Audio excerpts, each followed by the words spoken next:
Today, I want to introduce you to a guest. I actually haven't had a guest on for a while, but this lady is so cool. I just had to get her on. Last year, while I was interviewing lots of interior designers and decorators as part of my research for podcast and my program, Turnkey Design Success System, Christine Corcoran's name kept coming up. And what was interesting was why. The women I spoke to, I ended up speaking with majority women, weren't only talking about better pricing, better, processes or knowing what to do next in their business. They were talking about having the courage and the confidence to actually back themselves once they've made those decisions. Because you can have the right price and you can have all of the right processes. I get that. You can know exactly what you should be doing, but do you have the confidence to stand behind it?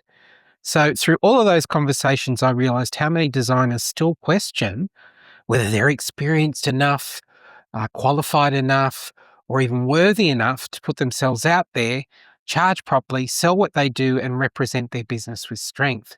And we sometimes assume that confidence just arrives naturally, don't we? Once you've been in the business long enough. Well, I realize it doesn't. So I decided to go straight to this source that I kept hearing about and interview Christine. The following conversation really unpacks imposter syndrome, why it shows up so strongly in businesses, especially for creatives, how it affects the way we price, sell, and put ourselves out there, and what it actually takes to build the confidence to back yourself and your decisions, especially as a solo designer or decorator. Now, this is a longer episode. We go for over 50 minutes. Whew. But there was so much good juice coming from Christine that I wanted to keep the whole conversation intact rather than trying to chop it down. Just wasn't happening. So settle in for this one because there's a lot to unpack here. Here it is, my conversation with sales strategist and business mindset coach, Christine Corcoran. Christine, so fabulous to have you join the Turnkey Design Talk podcast. I'm just going to do a bit of an intro, all of the fabulous information that people will want to know about you.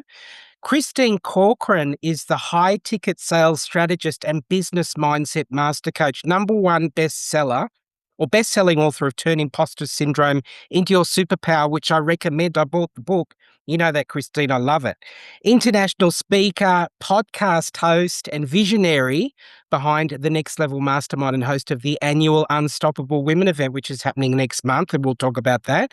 Christine specializes in guiding business-to-business female entrepreneurs like you, the person listening or watching, to attract aligned clients through rock-solid mindset, authentic sales, and high-ticket selling. Armed with expertise in neuro-linguistic programming, matrix therapies, and M-braining, Christine. Christine delivers transformative coaching experiences that transcend traditional sales approaches. By delving into the subconscious mind, she helps clients overcome limiting beliefs, shatter self-imposed barriers, and supports them building six- and multi-six-figure businesses they dream of. She combines this into her own methodology, the confident closing method and breakthrough mindset method. You can join Christine's community of ambitious female entrepreneurs. There's a lot of female listeners and watchers on this show, I know that. Committed to rewriting their financial narratives, which is great, scaling their businesses and achieving true freedom. The Next Level Live podcast, I recommend that, as well as Christine's bi-weekly drop of motivation and inspiration, where she shares the mindset tools you need to take your business to the next level. Christine, welcome to Turnkey Design Talk. How are you going today? Thank you, Adam. Thank you so much for having me. I'm so excited to be here with you today to talk to all of your designers. I love working with designers. Awesome. Yeah. And I just wanted to frame this. I mean, we've had a bit of a chat about this already, Christine, but, I first knew who you were about 12 months ago, where you came into my kind of radar, because I was working on a program which has now been developed called Turnkey Design Success. And I have the podcast, Turnkey Design Talk, and it's for solopreneur interior designers and decorators that really want to have a turnkey approach, get their projects running smoothly, work with the right clients and get everything photographed and finished, which for a lot of interior designers and decorators, they don't have that kind of turnkey process. So that's what I was working on. on. Anyway, I needed to do research, which I'm sure you can appreciate. So I did 50 interviews in 2025. And while I was talking about, maybe other coaches, these ladies, I don't think I had one man. I had one man that I interviewed. But anyway, they were talking about you. And I thought, who is this Christine Corcoran? I have got to find out about this fabulous lady, because it was all really positive. And I'm not peeing in your pocket here. What I'm saying is that the thing that was coming through is you can learn about, how to run a design project and how to price for different scenarios and that type of thing. But a lot of it takes courage. And to the point of your book, the imposter syndrome is kind of the thing that jumps in. A lot of people just can't get out the door. Yeah, So it I happens wanted quite to a lot. talk about that with you, because that's what was coming from some of these women that had worked with you. The process thing was one thing, but just the mindset about Oh, being 100%. worthy. What are your thoughts on that before we get into the questions? Oh, 100%. And thank you so much for sharing that. Like, I absolutely love to hear that my clients obviously are getting good results. So they're talking about the work that we're doing together. Like, that is honestly like the biggest reason why I do what I do. Is so lovely to hear women doing well in business. And like you said, like, it is the mindset. Like, we can have the best strategy in the world and have all the things, and everyone is experiencing this so much now with AI as well. Like, they're getting all the information, but they're the ones that are holding themselves back. And that's the mindset side of things. And this is where I love to delve into what they're telling themselves and what's running through their mind before they go and price themselves, or the sales conversations that they're having, and how they're presenting themselves online, because it all starts to come from a place of like, am I worthy enough? Am I good enough? And all the mindset stuff and all the fears show up when we start to put ourselves out there, for sure. Yeah, awesome. So, a few questions, Christine, because I'm really interested in knowing kind of how you approach a lot of these issues that I think interior designers and decorators go through. A lot of them are solo, and they're just dealing with kind of being in their own headspace a lot of the time, and that can either sort of happen as it does quite smoothly, or it can be a problem. But Mm. looking back at the designers you've coached, Christine, what would you say are two biggest things that you feel from your experience consistently hold them back? So there's a few things. So firstly, like you said, as they're getting started, they might have the process of setting the business up, and they get their prices and they do all the things. But when it comes to actually putting themselves out there, when it comes to implementing the strategy, that's where they can possibly hold themselves back. It's obviously where imposter syndrome shows up, where it tells us that we're not good enough, tells us that maybe we should be more qualified, more talented, more skilled. And I honestly think that that shows up a lot with creative businesses. Like, a creative business, because it's also like in society, is downplayed to be not as valuable as an actual intellectual kind of business, or a few other different elements. But we want to explore like the creative side. It could often be because we're the creative ones. We're attaching our self-worth to our business. And so then we have questions, internal questions around whether I'm good enough, I'm expert enough, I can charge that much. And so all of that starts to rise to the surface.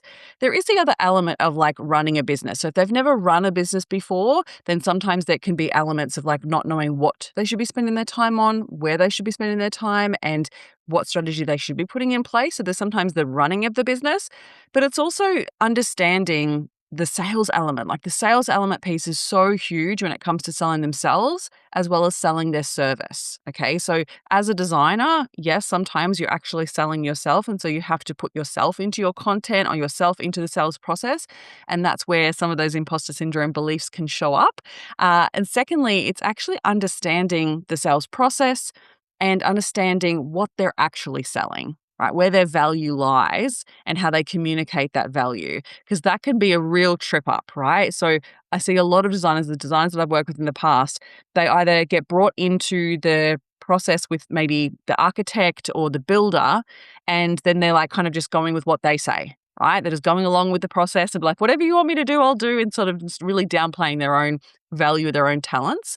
Or secondly, they have someone come in or ask them to come in and do something for themselves or they're in their home, a customer, and they maybe don't really value what they're doing. So they don't price themselves well enough within the process, because they're like, well, I don't really value what I'm doing that well. And it's really internal, right? Really internal, because they're like, oh, what I'm actually doing, is this worth what I'm charging, is often the question that will come up. And they're really not understanding the problem that they're solving and the value of what they're doing for the customer through the customer's eyes, because they can often come from the place of, well, it's easy for me to do, or I really enjoy it, so I probably shouldn't charge too much, or it's quick, I'll just do it. It's super simple. I can do the research and find where that product is, and then they just pay for the product instead of actually paying for my service. So a lot of that can show up in all the designers that I've worked with in the past. I can see that you're like, yes, oh my gosh, yes, yes, yes. So I'd love for you to share with me which one of those really stands out to you, because I'm sure we can dive deeper into it if you like. Oh God, we need to do a couple of sessions, Christine, because you are so right. And I've been through it myself. When you start it, no one gives you the rule book on how to run the business. You hear a lot of people talk in Facebook groups, don't they? Oh, I'm doing this. That's the best way. You should only charge this, or there's some regulation someone's manages to find that can kind of keep them at a low fee, and they Mm, shouldn't be charging to project implement, or we don't want to say project manage, but I can't charge you for this. Or to your point, the thing that resonated with me then about what you said, Christine, was they're bought in the middle of some debacle. There's a couple of things you mentioned. They're bought into a debacle. You said architect, build, or whatever, and they get sort of asked to come in and maybe fix up stuff that's already broken because it hasn't been a strong start. So mm, it's very difficult to have a strong ending if you don't have a strong beginning. So to your point, they come in and they don't take control. This is just mm, what I'm getting, and you're kind of feeding that back to me. So they're just, oh, okay, well, I'll do it that way. You want me to do it that way. Well, that's what they want. They don't want to pay for this or that. So I'm just going to give them what they want. And that, I think, is the biggest problem, is mm. not kind of saying, well, this is my process that I've established for a reason. So that's one thing. And then, yeah, 100%. 100%. yeah, and Christine, you said, "Oh, I really enjoy it. I'm good at it. It's a creative industry. I'm just going to do that for you for nothing. I'm just going to run around for 37 hours, and I Yeah. can feel of that time, but I'll probably try and do that next time." So this is the stuff. And if you're listening or watching and you're going through that, no judgment at all, because I've been there. I had to go through all that drama before I made changes. But that's interesting, Christine, because I find similar sort of issues coming up Mm, with the people that I've spoken to. We spoke about, look, touched on the book Imposter Syndrome. I love it. Um, so easy to read too, Christine, the book on imposter thank you. syndrome. I'm a bit of a layman. I'm not that bright, so I need the words to be big, and I'm so I love that from that perspective. I could easily understand everything. But you talked about imposter syndrome. You've written the book about it. That is the thing. Imposter syndrome. I think that's the big issue. The big overarching issue. I'm not worthy. I can't do this. No one around me understands what I'm doing, hubby or my partner. Mm, I'm on my own. I kind of don't know what to do. I'm not worthy to do this, so I'm just going to keep low. Why is imposter syndrome though so common, Christine? Even amongst experienced designers, you can mm. still be doing this, feeling like this 15 years in, can't you? Yeah. It's so interesting, isn't it? Like, you think even if you're like 15 years down the track, why would you still be experiencing it when you have all the talent, you've got all the evidence from the past of all the things that you've done to show your accomplishments and to show your achievements. And like, even if you think about like the term expert, like obviously whenever we talk about the imposter syndrome, the term expert often comes into play. You would think if someone's been in business for 15 years, they're pretty expert at what they do. But we often don't attach that label to ourselves. We wait for others to attach that label. And often we can, well, basically, what it comes down to is firstly, we need to acknowledge that the imposter syndrome is part of running a business. Like, if you're running a business, you're going to experience it because you have actually signed up for a life of growth. Running a business is not a simple thing, and it is going to bring up all your fears, all your doubts, everything to the surface that's going to challenge you to believe in yourself or doubt yourself. The thoughts that you're having, though, that are labeled imposter syndrome is just a fear-based thought pattern that every single human being experiences when you step outside your comfort zone. So if you're doing things you've never done before, whether that's selling, whether that is pitching to a big organization to collab with, whether it is putting yourself out on social media, whether it's talking about your expertise, whether it is, working with architects or builders or someone that you would deem to be more expert in their field, we can often bring up all these fear-based thought patterns that we have. And so the first thing I always say to women or anyone that I work with imposter syndrome is that you've got to stop believing what your brain tells you. because it's not truth, right? We've got to acknowledge that it's natural for your brain to have a negative bias to bring up and highlight any danger that could possibly potentially put you in a place where you could experience judgment, rejection, anything that could be dangerous for you in the way that your brain looks at it. So that can be anything from, judgment online, rejection. It could be a conversation that's uncomfortable, a conflict. And so acknowledging it's part of the process, and we don't want to believe everything our brain tells us, but we want to address it as fear, because that's actually what it is. It's showing up to protect us. So we acknowledge it as protection, and then we say, okay, well, what am I going to do about this? Because this is something that I actually want to do, and it's something that's important to me in order to grow my business.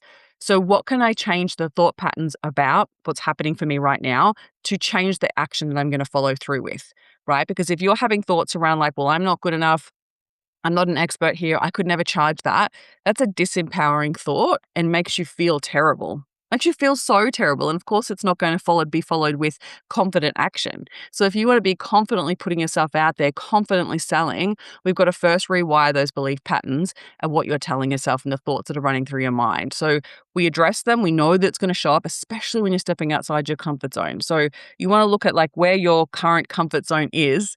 And if you're doing all the things that you do in your comfort zone are things that you've become competent in, right? So you're confident because you're competent. So you want to recognize if you're doing things you've never done before, you haven't developed the competency yet. But that means you're going to have to step through the fear, start taking the action to prove to yourself that you're so capable, right? And that starts with the thoughts that you tell yourself. Address the thoughts, recognize that they're disempowering, and we choose a more empowering thought. So instead of saying oh, I could never charge that, I would ask myself, well, how valuable is this to my customer? Or, oh, I'm not really good enough to do that. Well, why not? Why not you? Right? Maybe you are good enough to do this. And if I did believe that I was good enough to do this, what would I tell myself? And start to really change the way that I talk to myself in my own mind. So that way I'm more likely to take a more courageous action, because it does take courage to move through that fear. And the more that we do that, we then build evidence that we're more than capable to do that. And I see this time and time again with designers when we start to change the language around the way that they're communicating their value, when they start to understand sales from a different perspective and how we serve a customer through our sales process, and they start talking about themselves in a much more positive light, even acknowledging, especially like you said, the long-term designers are still experiencing it 10, 15 years down the track. Mm. Usually that happens because they haven't attributed their successes or their accomplishments to who they are now as a person. Right? Our brain loves to just follow patterns and does the same thing over and over and over again until you stop and actually acknowledge and celebrate and be like, wow, look at that project that I just put together. It's a multi-million-dollar project. It's the biggest one that I've ever done. Not only were the customers really happy, but the builders were happy. And I'm actually really happy with how that turned out.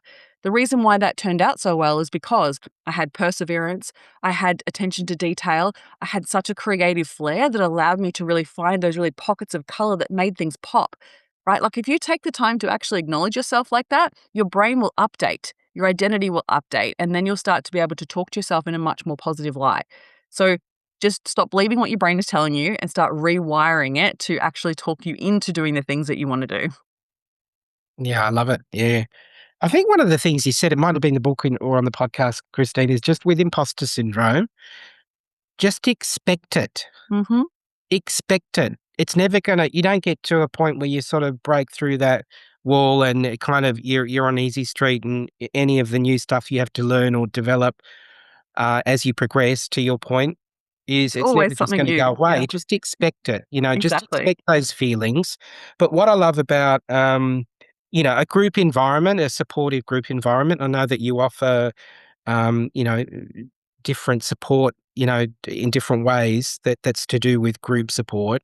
I think that's a really positive thing Yeah. for all of us It's a to good be way. involved in. Yeah, it's a good way to be able to realize that you're not the only one. You're not the Mm, only one experiencing it. The reason why there's a term or a label imposter syndrome is because 98% of the population experience it, right? mm, You're not mm. alone in it. And so acknowledging Yes. that and then recognizing hey, I think one of the things I always love to talk about when it comes to imposter syndrome is that Mm, often people attribute it to be this thing that they have and they can't move beyond it. because it's like a disease, right? Like, oh, I've got imposter syndrome. I could never do that. Or like, oh no, I experience imposter syndrome. So, well, I can never put myself out like that. Like that's actually not true. It's a story you're telling yourself. Imposter syndrome is not an incurable disease, right? It's not something that you just were born with and then all of a sudden, like, that just means that you're destined to never, ever be able to put yourself out of your comfort zone. That's not the way it works. It's literally just a fear-based thought pattern, and you can rewire your brain. I like that because I think it is true, Christine. I've got imposter syndrome, so I can't actually do what you're suggesting I do, or I can't do what she does because I get imposter syndrome. So I'm unlike her, who probably doesn't have any imposter syndrome. I've got imposter syndrome or self worth, so I can't really do that, unfortunately. But what you're saying is there are steps you can take to rewire your brain and just acknowledge it, which is great. Well, even this Um, acknowledged one right there is like the comparison side of things. We see a lot of designers comparing themselves to other designers. Like, it happens a lot. And we want to acknowledge, like, when we learn to actually compare intelligently, because your brain, it's it's naturally doing comparison, right? So as a part of a way that our brain protects us, it's always comparing our current situation to protect us from danger. So the way that we scroll on social media, the way that we interact with other people within our workplaces, and the way that we interact with others in our family life, friends, all of that, like, your brain is always doing like this scan to be like, is this person safe? Is this scenario safe? And so it's always going to be comparing you to other people. Now, if you get into a habit of tearing yourself down in the comparison process, imposter syndrome will always be a problem. You've got to learn to compare intelligently and not tear yourself down in the process. Don't put people on pedestals. Just because maybe they are a designer that's been out longer, maybe they're better at marketing themselves, maybe they're seem more confident, maybe they have different qualifications, that does not take away from your qualifications. It doesn't take away from your talent, your abilities, your confidence level. But that's what we often do, is we just pedestal them, and then we downplay our own skills and talents. But what you want to do is acknowledge and compare intelligently by acknowledging what is it they're great at and what could you learn from them, because there's so much opportunity there to learn from what they've been able to achieve and how they've succeeded and how they go about certain things, and then bring yourself up to the same level and be like, well, she might be great at this, but I'm also great at this. And she's really confident and I'm really building my confidence, but I also know how to really talk about this in a way that feels really good. So acknowledging your skill sets at the same time is a really great way to move through that, because otherwise it just makes you feel terrible and then makes you feel like you're not worthy enough to go after what you want. There is enough to go around, and acknowledging that, which we won't even talk about money mindset because it's a whole other topic, but that can play into it. But the comparison piece is one that often tears designers down because we're so quick to judge ourselves instead of actually acknowledging what we bring to the table. Yeah, I agree, Christine, comparison. So this is something I was talking to someone the other day, and she was saying, "Well, what are people charging, basically at my skill level? Like if I'm 5, 6 years in business, what are other designers charging? Like what should I be charging? Or what are people charging as their markup on goods? Like should it be, I heard you should only do, 20% markup or 30% markup. Like what's everybody else doing? And you know what? It really should be, and I know we're not getting into the money and all that, but what's your profit margin like in your business? Like, you wanna have a talk about that with your accountant, not with the bird down the road, Yeah, who's doing something else and has different support mechanisms financially. So, I think 100%. you hit 100%. the nail on the head with me. Most people are blindly thinking, "Well, what's everyone else around me doing? So I'll just kinda slip in there in the middle Mm. somewhere." And That's really interesting. you want to explore, like, why am I thinking like that? Like, am I going, well, I'm going to just see what else people are doing in my local area and just do the same? Are you thinking that's going to make sales easier? Because that's actually not going to make sales any harder or easier at all, right? That's a whole different situation. But recognizing that, I'm a big believer of, like, do some competitor analysis for sure so you can Right. understand the market. But like you just said, you have no clue whether that person is profitable. You've got no clue whether they actually maybe have a different financial backing Yeah. or whether they're just treating it like a hobby. Like, Yeah. setting your prices based on what everyone else is doing in the market is a really sure way to go out of business really fast. Yeah, thank you. Visibility, Christine. So something else that comes through very strongly in everything you do, and you're just a walking example of visibility and consistently getting out there and saying, "Hi, I'm an example. I'm risking a lot of money in September for this event. I don't know if I'll do it next year, but I'm taking the chance because I believe in it." And you're being visible.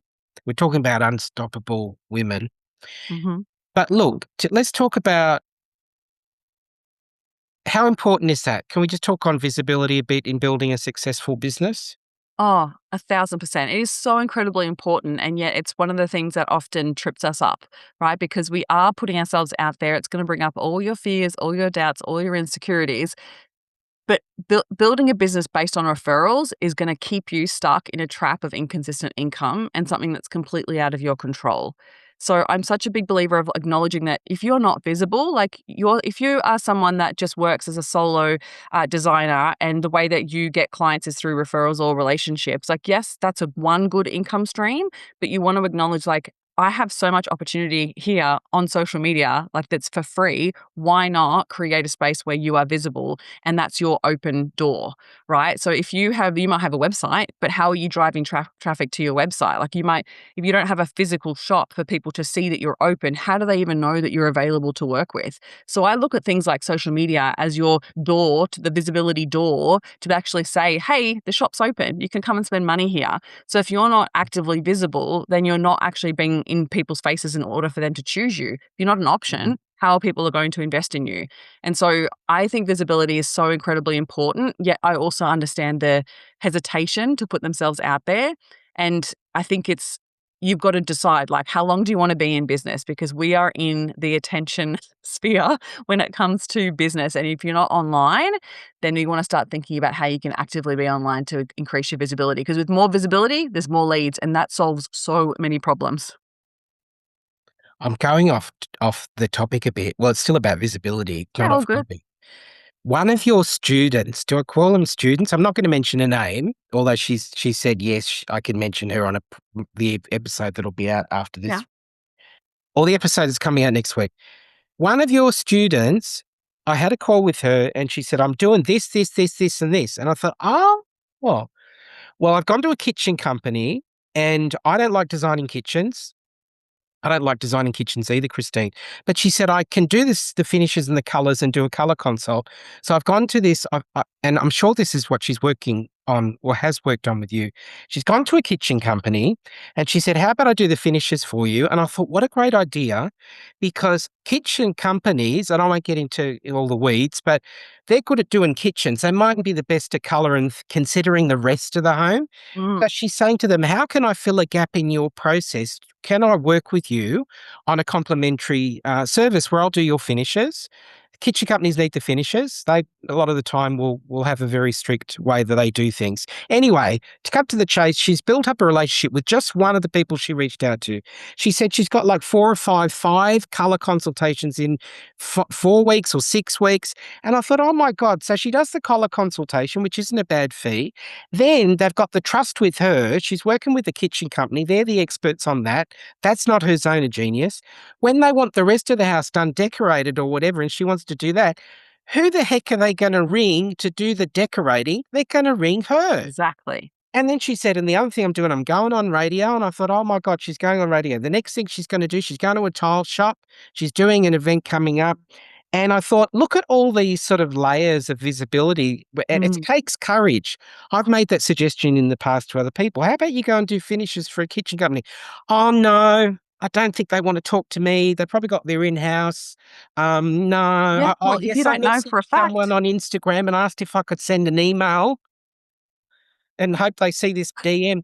So she's doing all these things. And this is what I think you're saying is that have a look at the difference between someone who's going, I'm going to take a gulp, and I'm just going out, and I'm going to go bang here, bang here, bang here. To your point, leads. So she's Mm. already said, I'm getting leads from this. Yeah. She's in So the perfect crossroads, right, for the client. yeah, This is what I love to teach is like you can there's difference between marketing and sales, right? So marketing is like creating visibility and creating awareness of your business. But sales is being in the crossroads of where the client is in the decision-making process of needing your service. So she's perfectly putting herself in the place of like, well, I can help with the consult. Of course, like you said, they're going to choose her for the rest of the house. They've already built a relationship, and it's a perfect opportunity for her to then upsell to the next service. And the same thing with like I know exactly what you're talking about actually. So with the tile shop, so she's actually doing demonstrations, and we spoke about that because I wanted her to start building in some more sales systems into her business because she was too quickly relying on referrals and just hoping, wishing, and praying things like Bark worked, that platform, relying on that or relying on referrals or relying on and hoping, wishing, and praying her social media would get there while she was still learning. Like socials was very much something that she found really difficult. And so it was a learning curve there with that. So to improve her social posts, she needed to spend more time there. And it was like, great, well, radio was a great opportunity. She had that come about. But the tile demonstration is that she's literally placing herself in the middle place of where her ideal customers are hanging out so she can build that relationship. She can also pitch to them and present an opportunity to work with her. Now that's perfect by putting in a little sales system in something that she can then continuously do to bring leads in when she needs them. So she's done this now a couple of times and it works every single time. So it's like, well, how do we put these things into business so then you're not just relying on referrals and hoping that relationship with the architect comes about in the time when you need money? Like it's just taking back control of your business instead of just waiting for things to happen for you. And the last thing I want this discussion to be about is kind of this sermon about everybody needs to do this or that. But I have had conversations with other designers, Christine, and they're going, it is so quiet, isn't it, right now? There's just no workaround, and I've asked for feedback on topics on this podcast. What should I be talking about? How to get more clients, I think is one thing, and really need to do that. And then you might speak to the same people who want more clients, and they won't take, I've got to be honest, any of the effort that, say, that person we're talking about, it has taken in the last 90 days to create different results. So Yeah, there is kind of that stepping up, isn't there, and getting over there whether really it's is. imposter syndrome or whatever. Especially now in 2026, like we need to recognize what's currently happening in every industry. There's a disruption happening with AI. And if you think that Yeah, your customers aren't out there putting in their picture of a lounge room into AI and yeah, saying, hey, things should I buy that would make my place look more luxury? Everyone is doing it. Like everyone is doing it. And if you're not jumping on that and recognizing that that's a problem that mhm, your industry needs to address. So like, how do we still stay relevant? How do we still stay service orientated? And we cannot rely on the old ways of doing business anymore. We've got to start to update, and you're going to have to put yourself out there in order for you to create new opportunities like that, like what my client has been doing. So if you're sitting out there and you're buying into the narrative that no one's buying, or that you're getting caught up in the economy or things like that, you're giving so much of your power away to a negative narrative that doesn't serve you. There is also outliers out there where designers are doing very well. So you want to ask yourself, a more empowering question would be like, okay, what are they doing that I'm not doing? And I mhm, guarantee you, they're the ones that are doing the cold outreach. They're building the relationships with all the other types of services that your ideal clients are also connecting in with. They're building those relationships. They're putting themselves out there, like my client with being on yeah, radio or demonstrating yeah, at a tile shop. So acknowledging there's so many things that you could be doing, but that you can absolutely continue to listen to your own excuses and stay in your comfort zone. That's absolutely up to you. You get to choose how you want to run your business. Or you can move through some of the fear, try new ways of doing business, and take back control of your income. Because it is very disappointing when I have clients that come to me where they're at their wits' end and they're just like, really need to bring money in the door really fast. And I'm like, you're a service-based business. It's probably going to take 90 days before you actually have new clients coming through when you start putting new strategies in place. It takes a good period of time. And if you leave it too late, then it can feel like you've got no money coming through the door. So mm, we want to look at like, what are some new strategies you can put in place and double down in the next 90 days and you mm, actually can see some great results. There's so much opportunity out there. And there's a lot of people that aren't using AI, but there's also people that are using AI that also don't want to do the work. So that's where you want to think about like, where's my customer that I want to serve? And how can I step in and actually help them and be front of mind? Because there's plenty of people out there that might have done that with AI and put their photo in AI and be like, cool, now tell me where to shop. But then gone, that's all too hard. and then they still want to work with a designer. Or there's other parts, obviously, that's not going to be more consumer related like that you do. But acknowledge, like, where do you want to be, and what are some of the things that you're doing that is different to what you've done before, because you're going to have to do things differently this year for sure. Yeah, and I think it's also, if we can just be honest, I mean, it's not for everybody, not I also see, Christine, I don't believe that unless you really want to commit to doing all these sales activities or outreach, you may not want to be a full-time interior designer, and that's okay. You Mm. may want to do it part-time. But I think what happens is people think, well, I want to do it full-time, but I sometimes don't want to take or the initiative to do these different things that will help me to make, what should be a full-time income. So, Mm. and I think it's not for everybody some people, doesn't matter what you tell them or advice Yeah. you give them, they're not going to do it. So do you really want this as a full-time position? You don't have to have it as a full-time if you don't want it, because you're going to have to work, Dale. You're going to have to get out there and do all the things that, these wonderful things that you teach people to do. So Thousand really percent. important. Yeah. What's a common money mindset block you see designers stuck with? I think we've kind of touched on that a bit already. Yeah, so we definitely touched on that one of like really not believing in their value in being able to charge effectively or looking at other people to price.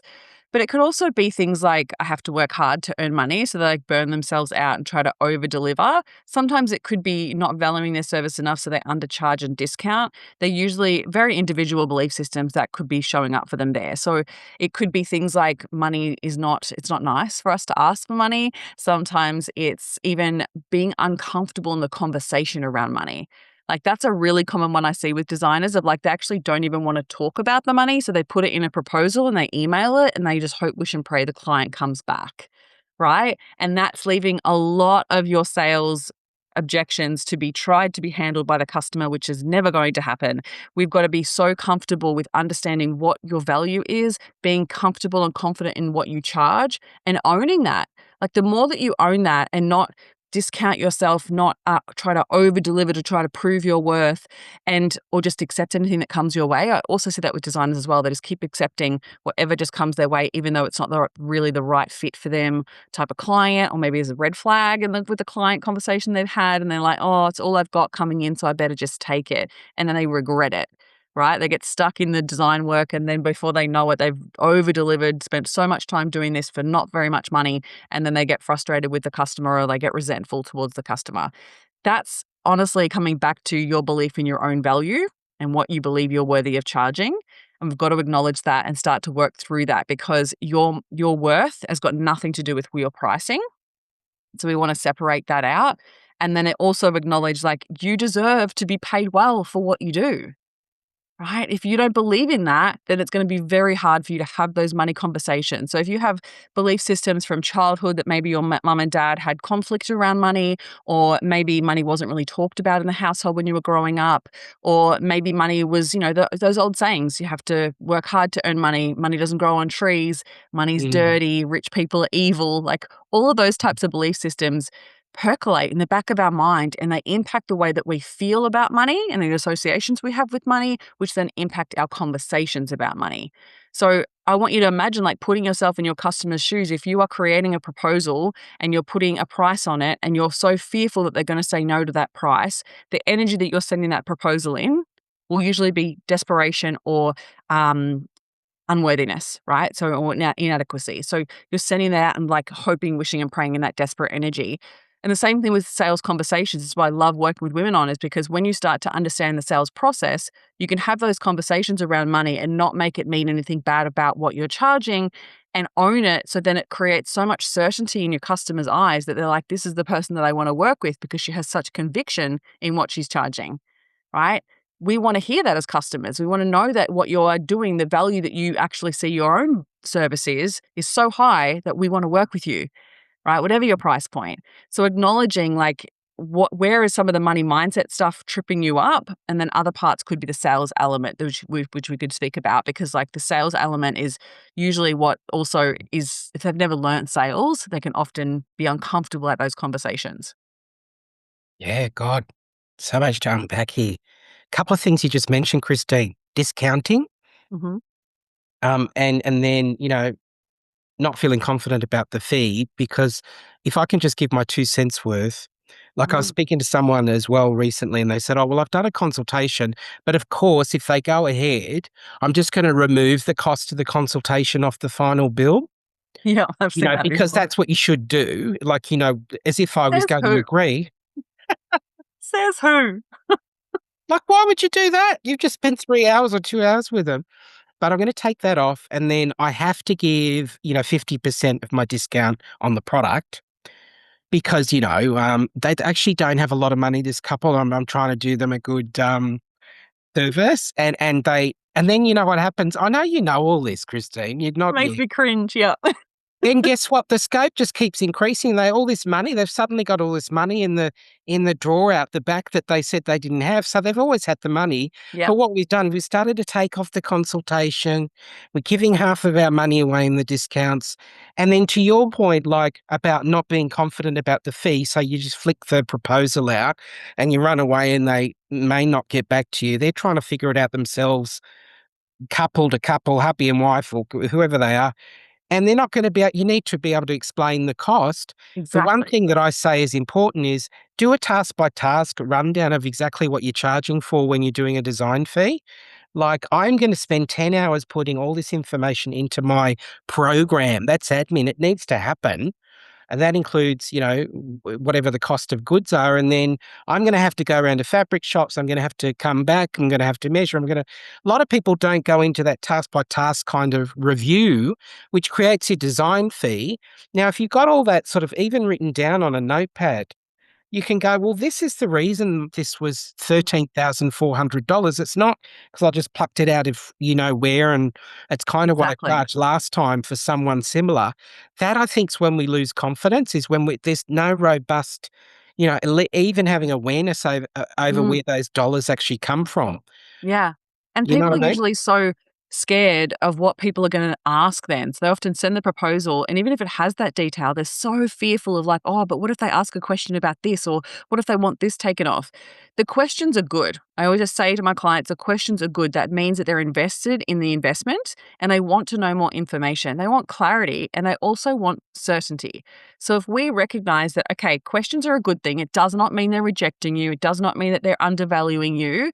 We want to acknowledge like there's usually clarity they need. They're like, why is this included? Like, to give you an example, like I questioned everything on, so I've got an event coming up in September, as you mentioned, and one part of that is paying for AV. Now, AV, AV audio, oh my God, it's crazy what they add on to quotes. It's nuts. And some of it, like, usually before I started doing money mindset work, I would look at that and be like, I can't ask questions about that. That would feel really uncomfortable to have that conversation. I shouldn't question it and I should just pay it. Whereas I've learnt my lessons and I'm like, I'm never ever doing that ever again. I want to know exactly what everything means. And they use such random language that you don't understand. So I'm like, I need you to tell me exactly what this is used for and what this is used for and what this is used for. And I'm like, take that off, take that off, take that off. I don't need that. I don't need this. But I didn't do that with everything, but I was like, yep, great, keep that, keep that, keep that, because it's what I want for the experience that I want everyone to experience when they're in the room. But it's the same thing with designers. Like, I'm not judging them for what they're putting on the quote, but I don't understand it. So I need to know clarity wise what I'm actually paying for. And so your customers are just doing the same thing. They want to know what they're paying for. And if you can, anytime you have questions like that, if you can reiterate the value, it'll usually clarify it enough for them to understand what they're paying for. Right? So don't look at it as judgment or rejection. Look at it as an opportunity to clarify your value. Yeah, I agree, Christine. I think to that point as well, and to your thing about people coming in, in the middle of a project that's already underway and sort of being involved in a problematic situation, it's hard to come in with strength with this is the way I do it, this is the way I'm charging for this if you're kind of cobbling together something that's already kind of in stress. But Mm, yeah, I think that's definitely, I think for all of us, it doesn't matter how many years you've been in business, you got to be able to say, I'm backing this up. This is the mm, reason why it's this much money. It's yeah, because I do this. And not everyone's going to ask all those minute details you know what I mean? I know that you realize that, Christine, but if they do, you're right. If we're sort of running away and, yeah. we Your can end up response discounting. matters. I'll take that money off or Mm, I'll make it this amount. How does that sound? Like yeah. bargain basement. And your response or the way you react to it will either make a customer feel uncertain about their investment or certain about it. So you want to always come back to your response matters. So you want to come back with confidence and conviction and Yeah. communicate the value so then they understand what they're actually paying for. Because if Mm, you go, oh, I'm not really sure. Oh, yeah, I can take that off. I can take that off. It already creates so much uncertainty around the rest of it. Like, why did you put that in to begin with if you're going to take it out? Right. So if you reiterate based on what you've said to me, I've included this because this was important to you, it allows the customer to be like, oh, okay, that makes sense. Right. They're just right. wanting clarity. That's all it is. Yeah. Yeah. Thank you. So, if we talk about practical takeaways, Christine, so I just want to make sure that we leave people listening today or watching today with something they can, put into practice. So, if you could leave our listeners or our viewers a simple kind of framework or three practical actions that they could take this week to build more confidence, become more visible, and create more opportunities, what would they be? Oh, how long of a would you like? I would start with visibility. So, one of the key things with visibility is like prioritize it first in your day. Like, rather than leave it to the end of the day, usually what people do is they leave the marketing to last. And especially creatives and designers, consultants even do this where they're like, clients first, and then I'll do my business last. If you can just start with like prioritize your business first for the first hour before you step into client work. Nothing you're doing is life or death. You don't need to be onto it like at 9:02 getting back to people, right? Like acknowledge that that will still be there in an hour.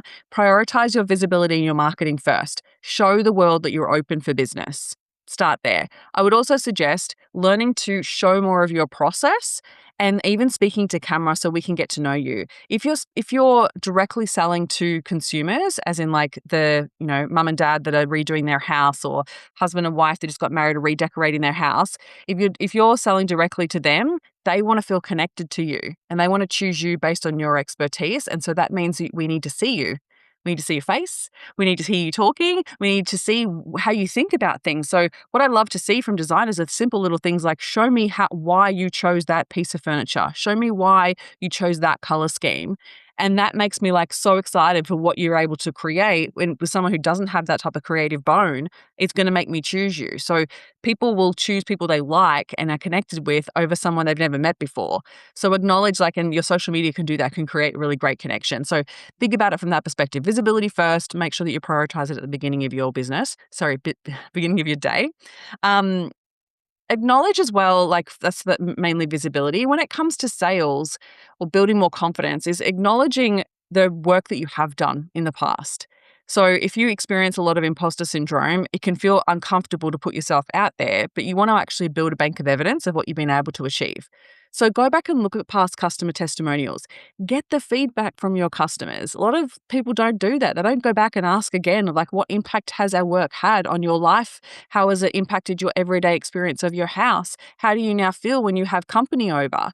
Like, start to extract some of the good stuff of what you've been able to create so then you can not only use that in your marketing, but it makes you feel better about what you're doing. Because if you're discounting or undervaluing yourself, it's usually because you haven't extracted that information from your customer to truly believe in the value of what you do. There's a reason why people hire you. And so if you can unpack what that is and remind yourself of that and remind of yourself of the talent and skill set and expertise that you have before you then put yourself out there, you will more likely come across more confident. And then the last thing I would say is probably really start to prioritize a new income stream rather than leaving your income up to referrals. So yes, building relationships with builders and architects if you work in that space is definitely important. But again, it's not something that you can fully control. You can't control when they have a job come across their desk, right? Whereas you want to start to build some way of bringing leads into your business that isn't reliant on someone else. So building in some sales systems like we were talking about with my client earlier would be really ideal, and stop relying on, just hoping, wishing and praying that clients will come and find you. Yeah, God, so important if you want to move the needle. Mm, And again, do you want to do that bad enough? If you do, if you want to make this a full-time vocation, yeah. you really got to do that stuff. And Um, it's not that really. scary. Like, I had a client this week, actually, not this week, what is it? It's Monday, last week. Last week, who we tasked her with doing a lot of cold outreach. So she mainly would need to make a lot of phone calls, right? In her style of business, she would need to make a lot of phone calls and Mm. really put herself on the radar. And I built out the process of like exactly what you need to say, exactly what each phone call follow up will need to be, how to find the right organizations to contact. She built out a list of organizations and she made the first phone call. And she was so scared, she put it off for like 3 days.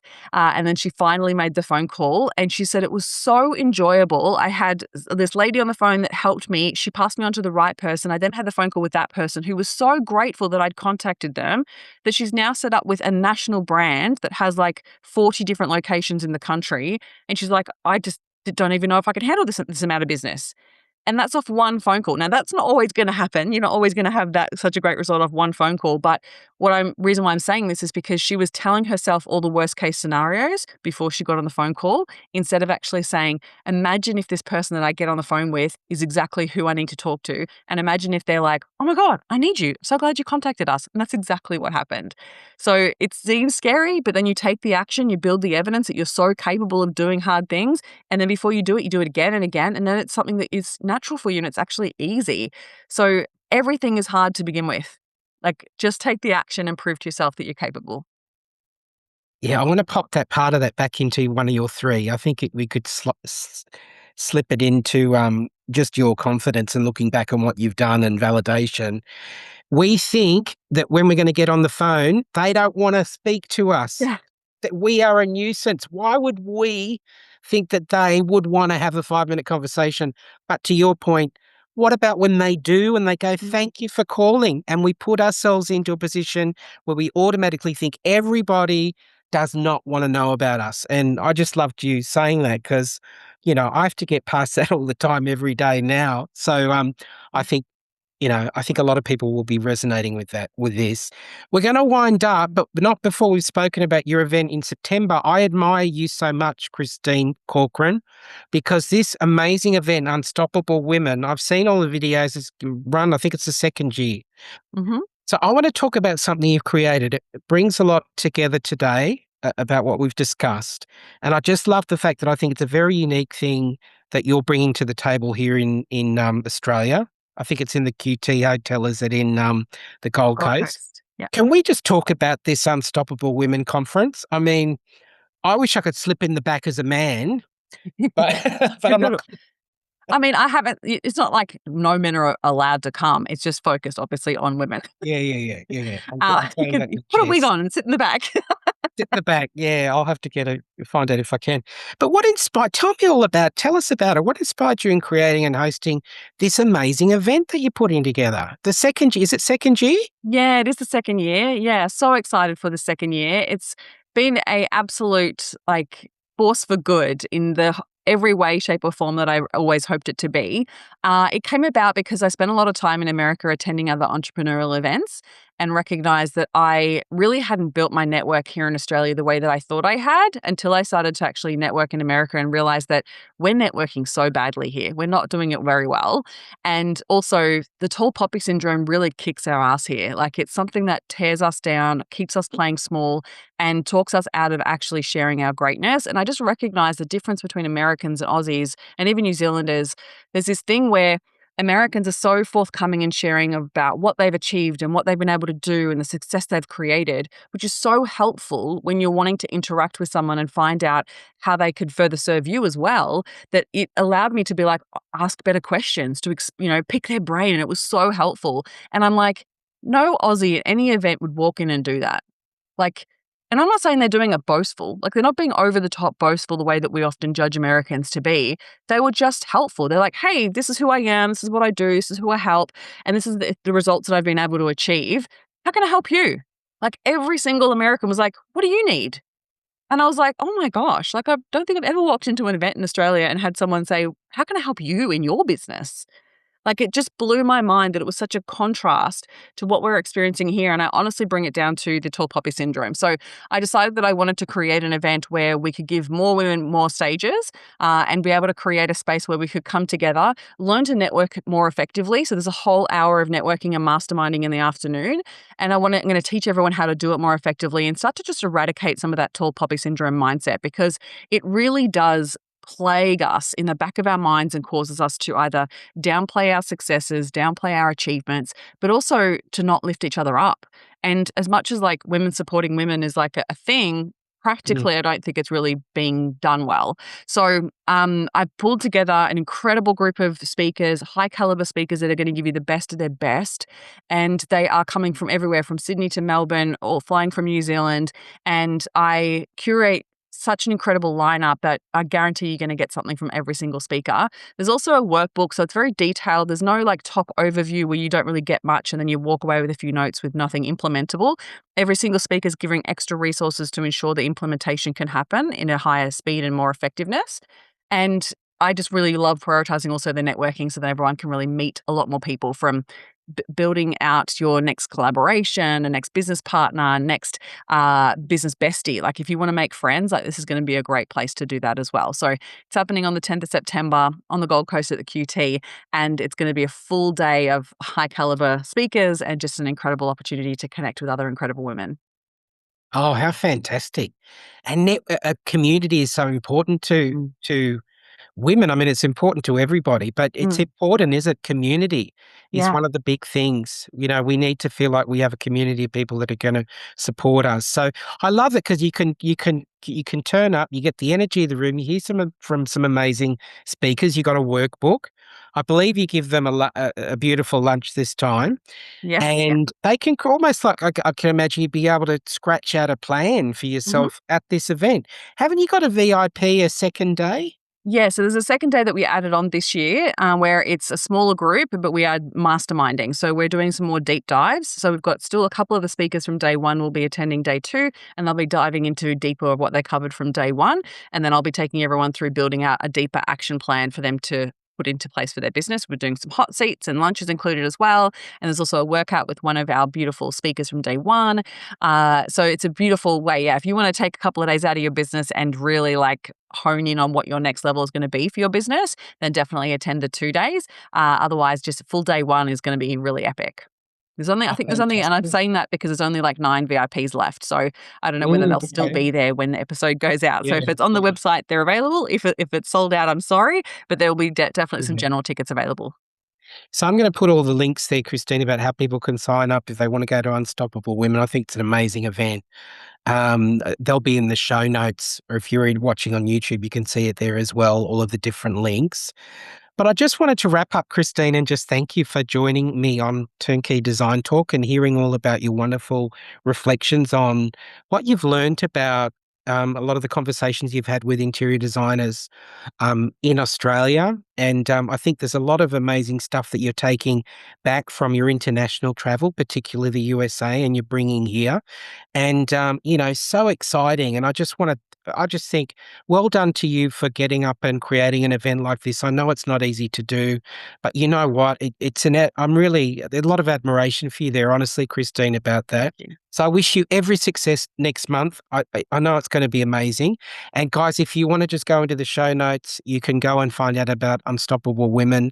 There's a website, and then the other links will be there for you to connect with Christine.